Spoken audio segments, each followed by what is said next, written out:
Assalamualaikum warahmatullahi wabarakatuh. Perkenalkan, nama saya Irdanova dengan NIM 190703058, mahasiswa Fakultas Sains dan Teknologi Universitas Islam Negeri Araniri, Banda Aceh dengan prodi Biologi.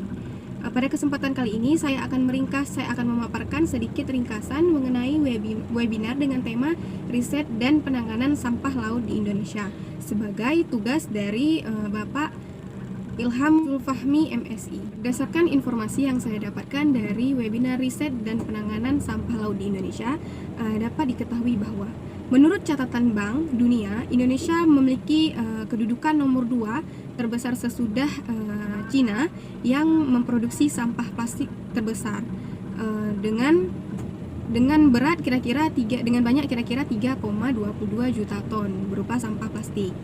Nah, sampah-sampah tersebut bersumber dari yang ada 3. Yang pertama itu adalah limbah industri, kemudian limbah transportasi, dan limbah rumah tangga.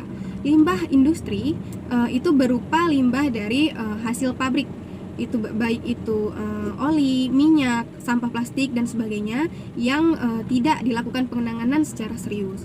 Kemudian yang kedua adalah limbah transportasi, seperti kapal laut yang membuang olinya ke laut, kemudian juga minyak dan juga sampah plastik yang berasal dari penumpang di dalam kapal laut dapat mengakibatkan yang dibuang ke laut itu dapat mengakibatkan pencemaran di laut.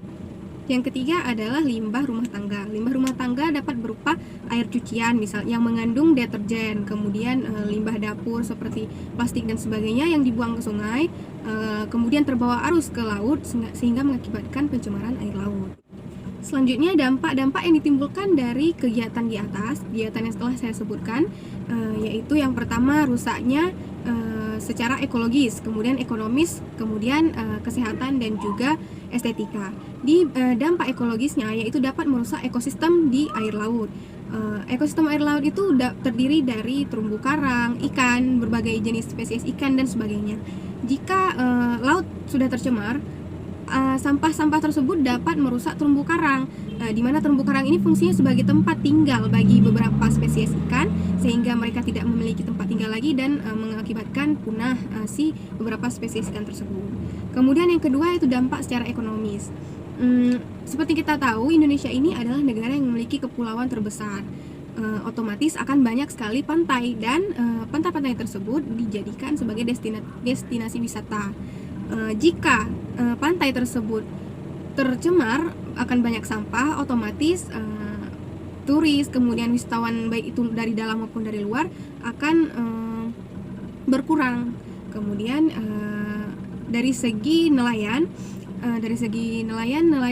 akan berkurang jumlah ikan yang mereka dapat apabila ekosistem di dalam laut menjadi berkurang. Dari segi kesehatan dan juga estetika, kita masyarakat Indonesia mengonsumsi ikan. Apabila ikan yang kita konsumsi itu berasal dari laut yang sudah tercemar, otomatis di dalam tubuhnya mengandung racun sehingga ketika kita makan kita akan terganggu kesehatannya. Kemudian dari segi estetika, laut yang sudah tercemar tidak enak untuk dipandang. Pemerintah melakukan berbagai macam upaya untuk menangani sampah plastik. Berbagai program telah diupayakan untuk menanggulangi sampah plastik.